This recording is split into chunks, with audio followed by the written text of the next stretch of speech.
Ayurveda is an ancient art of healing the body, mind, and consciousness. Ayushaha, Vedaha, Ayurvedaha. Ayurveda is the science of life.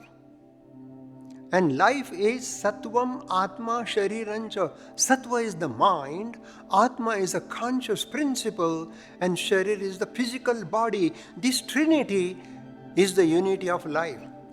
And Ayurveda heals the body, heals the mind, and unfold pure consciousness. So this is the ancient Vedic science of medical system. Ayurveda is very spiritual, very philosophical, and it is very practical, clinical science like a medicine.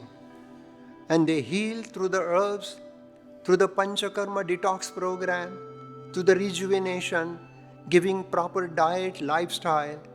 And Ayurveda, in the true sense, is the science of longevity. Jiveda Sharadaha Shatam, Pashyema Sharadaha Shatam. Let us see together, let us observe together for 100 years. Because according to ancient Vedic science, every person has a right to live for 100 or more years. It depends upon how we lead our life in our day-to-day living.